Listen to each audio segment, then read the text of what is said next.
We're going to be looking at respiratory, and respiratory takes in sinus, takes in the nose, takes in the throat, takes in the lungs, and this is a very, very important part of our anatomy. Now, as we just saw, the gastrointestinal tract's a very important part. There are many important parts. The heart is an important part. But there are 4 vital elements needed for life. So let's have a look at the 4 vitals. So the 4 vital elements needed for life, number 1 is oxygen. You can go 3 months without food, though you wouldn't be too well. You can go 3 days without water, but you can only go 3 minutes without oxygen. The second most vital element needed for life is water, and that's not a surprise. The third one is a surprise, sodium. And we've looked at the importance of taking sodium in its balanced way, which is all the minerals. And number 4 is potassium. And if you're eating fresh fruit and vegetables every day, you're getting lots of potassium. But did you know that cayenne pepper is very high in potassium? A lady said to me one day, I have to take aspirin every day. And I said, well, you could stop that. She said, I could not. I said, why not? She said, the doctor said I will die. Now, I can say to her, you won't. But do you know what God wants us to make our decisions on is information. 2 Timothy 1 verse 7, the Bible says, God speaking, he says, I've not given you the spirit of fear, but of power, of love, and of a sound mind. What a sound mind does is it considers these things.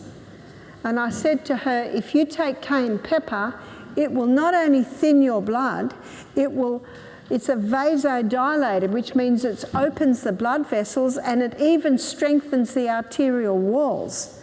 Whereas aspirin will cause eye bleed, brain bleed, and stomach bleed. Now, God's government is a government of freedom. And freedom is based on free choice.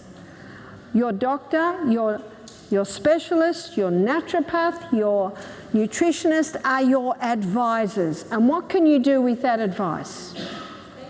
You can take it or you can leave it. And 1 Thessalonians 5:21 is the challenge. Prove all things. How many things? All things. And then the Bible says, hold fast to that which is good. It's old English. What it means is, if it works, do it. I live this life because I have found it works. And isn't that the challenge? We've got a saying in Australia, if you're on a good thing, stick to it. And how do you know it's a good thing? Because you've proved it in your own life. And so what I give is information. So I was able to give this information to this lady who's saying, I actually don't believe you will die. But the doctor's right. If you still drink coffee instead of drinking water, if you are still on a high refined diet, if you're going to bed at midnight every night and you don't take your aspirin, yeah, you might have another heart attack. But if you implement those basic laws of health that will sustain me and take the herbs as an added push, you will be sustained. And remember what the sustain means. And I love this acronym. And take note of this acronym because my next book, which is going to be released in the next couple of months, is called Sustain Me. So sunshine. Sunshine in relation to respiratory is a purifier. Sunshine purifies the air. Did you get out in it today? Sunshine purifies the air. Sunshine, we know, is necessary also for the vitamin D, which is essential for every single function of the human body. But it purifies the air. Open up your windows and doors and let that sunshine in to purify the air, because the quality of air is very important. Many people don't have good quality of air because their pillows haven't been changed for 20 years. Have you noticed when you buy a pillow today, it'll have a date on it? Well, I don't change my pillows when it says out of date because I put my pillows in the sun. Not every day, but often when I change my sheets. I also have a pillow protector on my pillow as well as a pillow case on my pillow because when you're sleeping, where is your nose? Right next to your pillow. So pure air is of the utmost importance for your respiratory organs. Also, be mindful of the air in your bedroom. We spend a third of our life in that room. You don't think of that. 24 hours in a day, that's 3 lots of 8s. What is it? 8 to work, 8 to play, 8 to sleep. That's a nice balance, isn't it? My favourite place to play is in the garden. So make sure your bedroom has pure air in it. If you have carpet in your bedroom, that must be vacuumed every week. Pull the bed out every week, it must be vacuumed. If you have a wood floor, how much dust is under your bed after 3 or 4 days? Now, if you have carpet, that dust is there, but you just can't see it. And so when we were renovating our buildings for our health retreat, my husband wanted to put carpet in the bedrooms, but I did not. So we had a little debate going. My husband and I have never had an argument in 25 years of marriage. Sometimes we'll have a bit of a debate. What a nice way to live. Shouldn't life be good?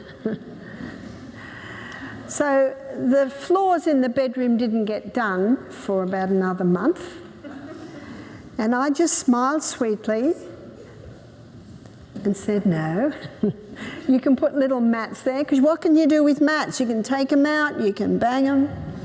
And Michael was so happy when 6 months after we started our health retreat, we had a lady who had an accident in the middle of the night on the floor, and we were very glad there was no carpet on the floor.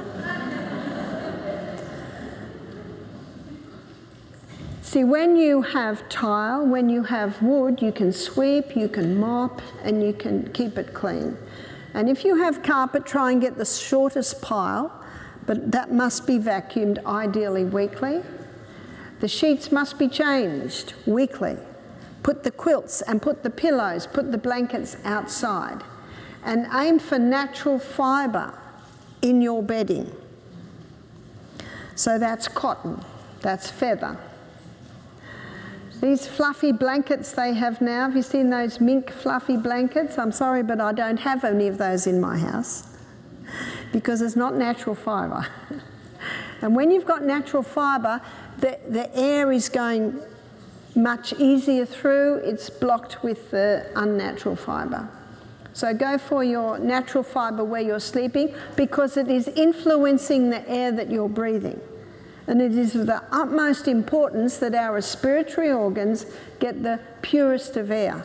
So please be mindful of the room that you're sleeping in, that you're getting fresh air every night. Use of water. The reason why water is so important at the uptake of oxygen is that in our lungs, there's a branch, the trachea goes into bronchioles. These are the bronchioles. There's our lung, and it branches off like this, and at the end of every branch, there's like a little bunch of grapes. I'll magnify it for you. They're alveoli. And this is where the gaseous exchange takes place. We have 300 million alveoli. It is estimated with every cigarette smoked, 1 alveoli is destroyed. And those alveoli are never replaced. Once they're destroyed, they're gone. And in every alveoli, there's a minuscule droplet of water. And because of the surface tension of water, do you know what the surface tension of water is? Have you ever looked at water and seen little creatures walking on the top of the water? That's because of surface tension. And if you squeeze some shampoo or detergent into where they're walking on water, they'll sink, because that detergent breaks the surface tension of water. That's what shampoo does when we wash our hair, it breaks the surface tension of water. Because of the surface tension of water, when we breathe out, that alveoli collapses, which means we breathe out all the carbon dioxide, which means we can get a good quota of air coming in. If we're dehydrated, some of those alveoli don't have that droplet of water, which means the alveoli don't fully collapse, which means we don't get our full quota of air. So to get adequate oxygen, it's vital that we're drinking adequate water. That's approximately 8 glasses every day. 250 ml or 8 ounce. Sleep.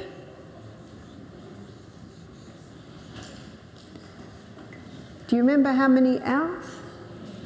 8 again. 8 hours every night. Now notice that we finish nice and early so that you can get to bed by 9. Why are you laughing? Or 9:30, or at a stretch maybe 10. You may remember, she's quite a famous lady, she's passed now, her name was Dr. Agatha Thrash. She started Uchi Pines. I went to a lecture by her many years ago now, and someone put their hand up and said, "How often can you afford a late night?" She said, "Oh, once every 2 years." It is while we sleep that hormones are released that are responsible for rest and rejuvenation. Hormones are released that increase learning capacity. Hormones are released that elevate mood. Some amazing things happen while we sleep. And if we don't sleep, if we don't get that night shift, we don't get those benefits that God designed that we get every night. So 8 hours every night, and again, to ensure that you're sleeping well, be mindful of the air that you're breathing. I remember staying in a little hotel. It was not a very expensive hotel. It was the only one I could get for the night, and I found it hard to sleep. If I don't have fresh air, I find it hard. And so I got up and I put the curtain aside and I looked at the screen and it didn't look very clean. So I got a cloth and I cleaned the screen. It was black coming off that cloth. So be mindful of your screens. Get a white cloth, if you're brave, and wet it and wipe it over your screen. Sometimes we don't realise how that screen gets blocked up. Now, I went to the post office today to post a few things back home, and I looked at the cars and I said to Tina, "Why do the cars all have this dust over them? There's this dust. I guess the air here is a little challenged. Yeah, I've never seen such a thing. So there must be a lot of outfall in this area. So I would suggest that everyone's screens need a clean, yeah? And you know, the best purifier of air is sunshine and trees. Trees, the green trees, are great purifiers of air. Take in the waste and give us the oxygen. Trust in divine power. This is the best way to sleep, is to go to sleep with a song in your heart and a thankfulness for the wonderful God that we serve and this incredible body He gave us with its inbuilt ability to heal itself. And in Isaiah 26 verse 3, one of my favourite verses, it's hard to know which one's my favourite, but this is a good one. The Bible says that God will keep us in perfect peace. Isn't that what everyone wants? God will keep him in perfect peace, the one whose mind is stayed upon God. Do you know that's a choice? We choose, and I will look at this on Saturday morning when I go to the mind, we actually choose more than we think we do what our mind is stayed on. We choose what it is. And when our mind is stayed on the great God of heaven and what he's done for us, it can bring us peace. Abstain. There are things that can inhibit the uptake of oxygen going into our body. And I just mentioned dehydration, absolutely. And one of the biggest dehydrating drinks that people can take is caffeinated drinks and refined sugar. So things like Coca-Cola, those, and I think in America you have Dr. Pepper. We don't have that in Australia. I think that's another caffeinated drink. Yep, so the combination of caffeine and sugar, huge dehydrating agent. We had a pathologist do our program. He said, we've done tests on coffee. He said, you need 5 glasses of water to make up for the dehydrating agents in 1 cup of coffee. Now, when you look at that, I know most Americans and most Australians are dehydrated. And in a state of dehydration, you are not going to be picking up your oxygen. And when you're not able to get adequate oxygen, and we looked at this earlier in the week, the cell. Remember this is your 20-step pathway. The first pathway gives us 2 units of energy, but the other pathway, which is an 8-step pathway, it gives us 36 units of energy, so that's a huge difference. And the difference is oxygen. This pathway, no oxygen. And we are the ones that determine how much oxygen can get down to that cell. We determine it by the air that we're breathing. We determine it by how much water we're drinking. We determine it by many things. So stopping the dehydrating agents is vital. Inhale. Inhale through the nose. Genesis 2 verse 7, and God formed man from the dust of the ground and breathed into his nostrils the breath of life, and he became a living soul. Beautiful verse. The nostrils. It must be the nostrils and the nostrils only. I read the story of a man called Professor Buteyko, Russian professor from the mid-1800s. He was a mechanic in the war, and he thought to himself when the war had finished, if I can understand how the human machinery works, I reckon I can fix it. Because he said, I understand how motors work, so I know how to fix them. Why not the human machinery? That makes a lot of sense, doesn't it? So he studied medicine, and I'm surprised most doctors make it, because when they're young, when they're first doing their internship, it's 24 hours call 7 days a week. Just incredible. And he looked in the mirror one day. He was late at night in the hospital, and he was shocked at the image that he saw. He was overweight.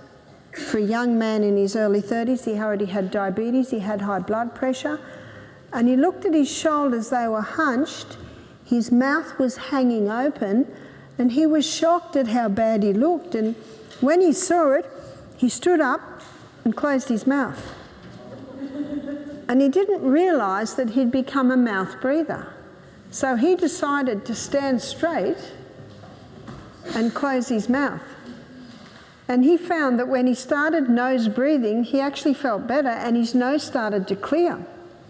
You see, the more coffee he had, the more refined foods he had, the more everything got blocked up. So he got in this vicious cycle. So, he'd become a mouth breather. And then he came across a man who was having an asthma attack, and he told the man to shut nicely his mouth. Close your mouth. And the man looked at him horrified, because he felt he had to open his mouth to get more air. But he found that when they closed their mouths and forced themselves to breathe through their nose, that the asthma started to breathe, to ease. So what he did was he decided to study the lungs in more detail and also the blood gases. And that's when he discovered that you need carbon dioxide. Now, we've heard of carbon dioxide poisoning. It's called hypoxia, lack of oxygen, and that definitely is a problem, but also lack of carbon dioxide is a problem. So what he did, he developed this method of breathing where the person not only closes their mouth, but holds their breath. Now that almost seems opposite to what you would do when you're trying to get air. But holding the breath at times and then only breathing through the nose, it raised the carbon dioxide levels in the blood, and what that did was it relaxed smooth muscle around the bronchioles and opened the bronchioles. It's called bronchodilator. And Ventolin, which is the most common drug they give to asthmatics, is a bronchodilator. It opens those airways so they get more air. But did you know that the side effect of Ventolin is that it reduces lung capacity? And what does the asthmatic person want? More lung capacity. So most hospitals, I'm sure here and in Australia, you can do classes and you can learn the Buteyko method of breathing. It's called BMB. You might have even seen ads for it. And I know my sister, who was an asthmatic most of her life, she didn't come off Ventolin until the age of 40, stopping dairy, stopping wheat, two very mucus-forming foods that made a huge difference. My father conquered his asthma at the age of 50 by stopping dairy. Now, cow's milk is excellent milk for baby calves, but not the best for humans. But my sister, to get off her Ventolin completely, she learnt the Buteyko method of breathing. So Professor Buteyko is long gone, and he was not really acknowledged as a master in his field of breathing, I think almost until he'd already passed. But the Buteyko method of breathing aims at raising carbon dioxide levels in your blood, which relaxes smooth muscle, which opens the bronchioles. Whereas what most people want to do when they're in an asthma attack is gasp for air, but they've actually got to do the opposite. And it takes a lot of control to close that mouth and breathe, and not breathe deeply. Breathe little tiny puffs in and out so that you are raising your carbon dioxide levels, and it eases that asthma attack. So let's have a look at what nose breathing does. Number one, nose breathing purifies the air.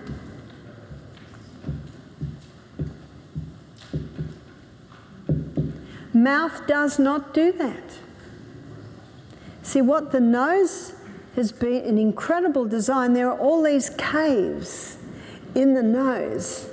And if you breathe in air that's got some dust on it, and maybe I did today, especially when I looked at those cars covered in dust, they looked like they'd have been parked there for 6 months, but I don't think they had. There were too many of them. And little bits of dust are on the air. It's heavy.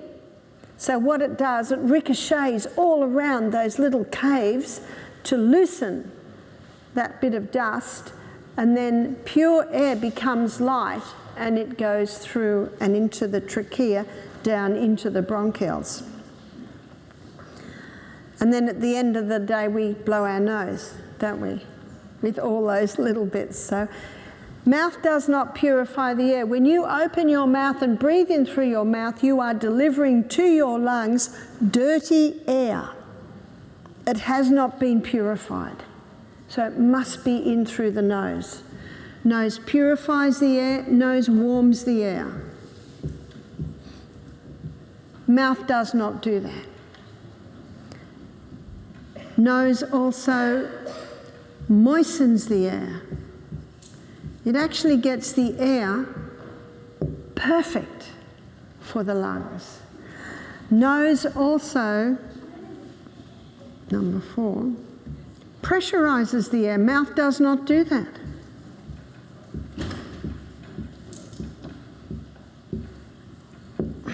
I don't think that's right. I think that's an S.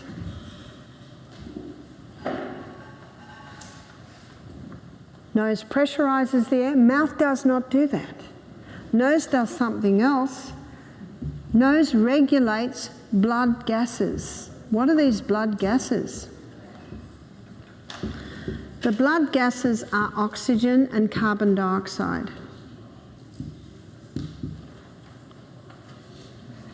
Carbon dioxide is the waste from combusting glucose and oxygen at the cellular level.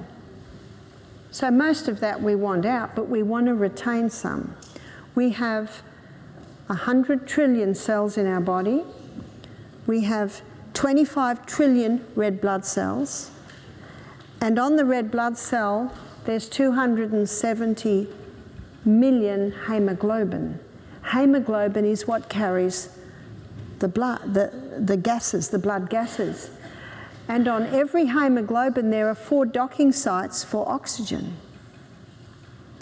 But in the lungs, when we do the exchange, when the blood comes in, the hemoglobin comes in, if it has 4 molecules of carbon dioxide, it can pick up 4 molecules of oxygen.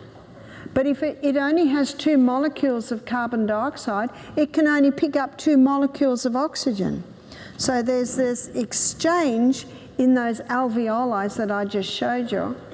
But there's another exchange, and that is at the cell wall. And again, the exchange must be carbon dioxide for oxygen. So if you're breathing out through your mouth, you lose too much carbon dioxide. And you breathe in deeply through your mouth, you can be getting too much oxygen. Is too much oxygen bad? Well, it can float all around your blood, but it can't get into the cell unless that carbon dioxide is present. So breathing in and out through the nose regulates the blood gases. But there's another gas. And this gas is an amazing gas. This gas is antibacterial, antimicrobial, antifungal, and this gas is a vasodilator. What's a vasodilator? Opens the blood vessels, which means better delivery of blood carrying the oxygen. It's called nitric oxide. Nitric oxide is released by the sinus when we breathe in through our nose. So you breathe in and out through your mouth, no nitric oxide. You breathe in and out through your mouth, you're losing too much carbon dioxide. No wonder so many people have chronic fatigue syndrome. You know what chronic fatigue syndrome is? Lack of oxygen at the cellular level. Now I have drawn as if there is one energy cycle per cell, but not so. You can have hundreds of little mitochondria, which is the energy cycle, in every cell. And we have 100 trillion cells. But it's 75 trillion cells that are running like this, because 25 trillion cells are the red blood cell. Isn't that phenomenal? So we must breathe in and out through our nose. So with your exercise this morning, which I'm sure everyone was keen to do after hearing what it does for you, did you try breathing through your nose, breathing in and out? It's very hard, isn't it? Now, if you're at the top of the hill and you're dying to open your mouth and you're not used to nose breathing, you can have a little bit until you get used to it. I don't let myself have any now because I am used to it. And it's very, very hard. And in James Nestor's book, Breath, he said, if there's one message I want to give you, it's this: shut your mouth. Close that mouth. You know, he quotes Catlin George, who was a man that lived with the Red Indians, the American Red Indians in the early 1900s. late 1800s. So I bought his book. It's a very hard book to read because it's written in really old English. But he talks about the Indian women. They would breastfeed their babies to sleep, lay them down, and then pinch their lips together and hold their lips together until they were sure that the baby would sleep with the lips closed. They prized it so much. And Kathleen George tells the story about an Indian and a white trader who had a disagreement, and they were going to have a duel, have a fight. Anyway, we thank God that they were able to work it out and the fight didn't have to happen. But Kathleen George said to the Indian later, "Were you worried? That white guy's twice the size of you." He said, "No, I would have won. He's a mouth breather." They prized the nose breathing. And now science tells us why. Because you get more oxygen in your cell. And when you have more oxygen in your cell, you've got 18 times more energy. This is the cure for chronic fatigue syndrome. But the problem is, most people that are breathing through their mouth, they think that they can't breathe through their nose. Do you know what the easiest way to clear your nose is? Is to breathe through your nose. Don't let your mouth come open. Yes, blow it, but force yourself to start breathing through your nose. What they have found is the more you mouth breathe, the more the little canals at the back of your nose close up. You know the old saying, if you don't use it, you will lose it. And it's the same with those little canals at the back of the nose. But once you start forcing your body to only nose breathe, those little canals open up. It is estimated that 90% of people have a deviated septum. That's quite high, isn't it? The deviated septum can come for a few reasons. It can come because of an accident, banging the nose. It can also come because of allergy to wheat, dairy, oats, peanuts, refined sugar, which are mucus-forming foods that cause a lot of mucus to build up. Pressure comes there, the person starts to mouth breathe, the little canals get smaller, and that causes build-up, even to the point of developing polyps in the area. So all this is contributing to blockage. In 1990, a group of doctors in the Mayo Clinic discovered that sinus problems are caused by fungus. Fungus up in the sinuses. And I was talking to an ear, nose and throat specialist who attends our program regularly. She said, well, she's a specialist nurse. She assists with ear, nose and throat operations, and they do a lot on sinus. She said, you would not believe the green slime we pull out of sinuses. And she said the doctors all agree it's fungus. Now, do you remember what fungus is? It's just an opportunist organism. It's there to clean up the mess. So where does the mess come from? It comes from an allergy to wheat, dairy, oats, peanuts, refined sugars, the mucus-forming foods. So mucus builds up. And because the mucus builds up, then it tends to sit there, and then the person breathes through their mouth, and then the little canals get smaller and smaller. And can you see, and then the fungus comes along and says, oh, here's a nice bit of food for us. And so it all starts to develop.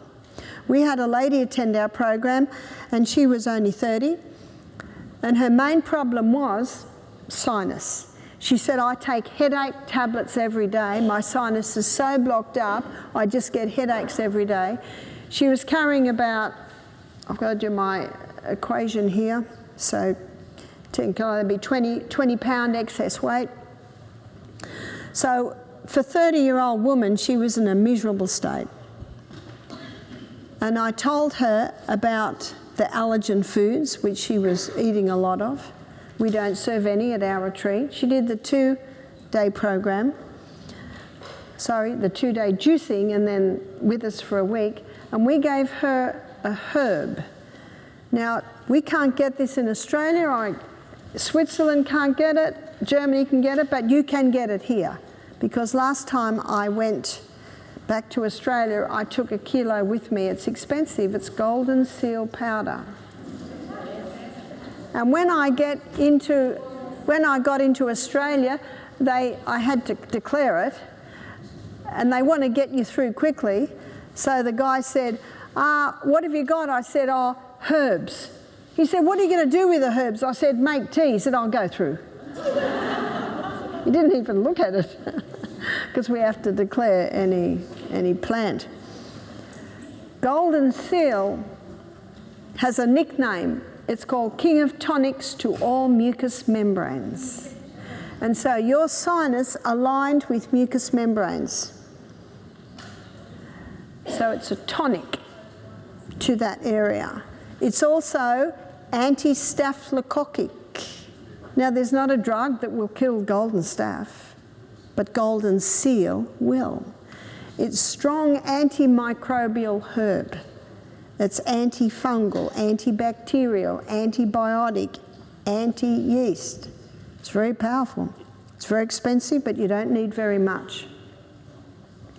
It takes 7 years once they grow it before they can harvest it.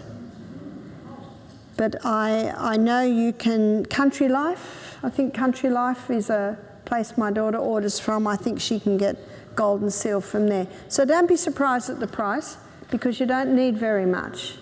So you get the fine powder. Some people put it on a plate and get a straw and sniff it.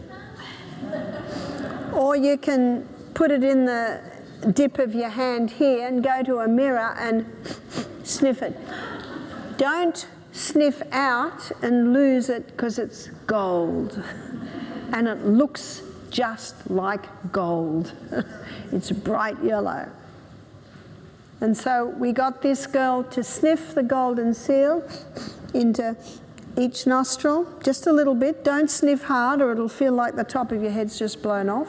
Just little sniffs. And when you feel a bitterness at the back of your throat, you know that it's hit its mark. So you sniff the golden seal and it'll clean out that whole area. Please don't blow your nose for ideally about 15 minutes. When you blow your nose, it'll be fluorescent yellow. And she left us, and 2 years later, a lady walked in the door. She was slim, vivacious, looking great. She said, "You don't remember me, do you?" I said, "I'm trying." It was this lady. She said, "I have no more headaches." She said, "I have no more sinus." She said, "My life has totally changed." She said, "And you can see I've lost all the weight." She said, "My mother said to me, 'I'm worried about you, you've lost too much weight, I'm going to take you to the doctor to have a blood test.' And the doctor said, 'That's the best blood test I've seen for a long time.'" So that's a simple thing you can do to conquer sinus, because it is quite a debilitating problem. And what about respiratory? What about the lungs? I've spent a fair bit of time showing you the importance of inhaling through your nose, the importance of breathing the freshest of air.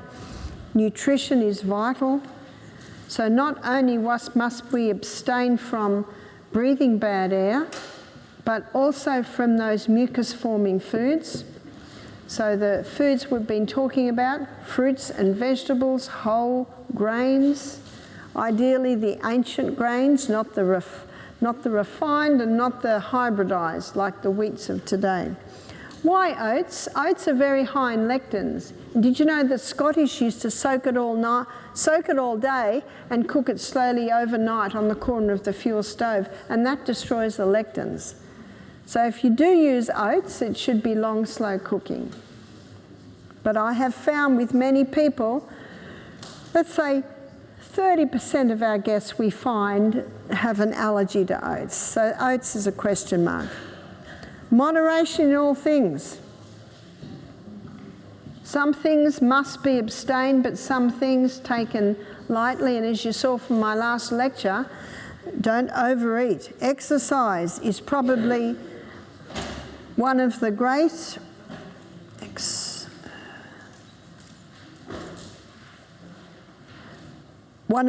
stimulators of our respiratory organs. So it was 3 weeks ago that I got a cold in Germany. You can probably hear a little bit my remnant of it. And I knew it was vital that I run up and down through the forest every day and move those lungs and not breathe through my nose. Because I had a cold, I had a pocket full of tissues so that I could keep that nose clear so that I could breathe in and out through my nose. I rarely have a cough, and it's 98% gone now. And I read a paper where they said 100 people got the flu. 50 took antibiotics, 50 didn't, and they all got better. Did you hear that? One lady said, I've got a cold and I've been coughing for 2 weeks. I said, yes, you will. You will. But you know, every time you cough something out, rejoice. Where was it before you coughed it out? And it's the way that the body cleans. Florence Nightingale said, disease is a process of repair. So everything you blow out, everything you cough up, it's a house clean. That's what a cold is, it's a house clean. And if you give it the right conditions, you will be stronger and better with a better chest after your cold than before it. So what can you do to help the chest? Definitely adhere to Sustain Me. And I know I'm a bit over time, but I'll just go through a couple of herbs and we're about done. Licorice. Licorice is a expectorant. It helps to clear out the lungs. Thyme. Thyme is a bronchodilator. So use thyme as well as nose breathing. Some people not sure what they're doing in the night. Well, you can always tape your mouth up. You don't have to get a huge big tape across like this, just a little bit of tape over there just to encourage your nose breathing. Also, plantain. Now I noticed in my forest walk where I was in Germany, there was a lot of plantain. It's also called ribwort. It's a weed. It's got ribs on it. And it's got a seed head like this, or you can get broadleaf plantain that has the ribs like that. So every morning near the end of my walk, I would pick the leaves, pour boiling water on it, grate some ginger in it, and squeeze of lemon, and I would drink that through the day because I knew that that would help to clear out my lungs. Most health food shops have mixtures, cough mixtures. Ideally you get the one in glycerin, and it can have a whole variety of herbs for the lungs. But remember, if you're looking for a wonder cure, it's the body when given the right conditions. And I think my body just decided to have a good house clean. And as you'll find out tomorrow night, one night I had a fever. Oh, I rejoice when I get a fever. That really boosts healing. And yet how many people fear the fever? Don't fear the fever, it's your friend and it has a purpose. When I get sick, I like doing nothing because I know that my body can heal. And what I do if I get sick, I sleep more. The night I had a fever, I slept 12 hours. I made sure I drank lots of water. I made sure I sat in the sun every day. Every day I thanked God for whatever was happening in my body. I didn't take anything into my body that will harm it. I concentrated on nose breathing. I always had tissues with me so that I could keep that nose clear. I ate very lightly. Whenever I get sick, I eat very, very lightly. Very little grain. I had a lot of raw garlic. I was very moderate on that, and I exercised every day because I knew that my body has been designed to heal itself. So I'd like to close with a word of prayer. Father in heaven, we come before you to thank you once again for this amazing body and how simple the requirements are to bring about healing. We know you brought us here, and we know you will never leave us, and we know that you will continue to teach us and guide us, and we thank you for that. In the name of Jesus, amen.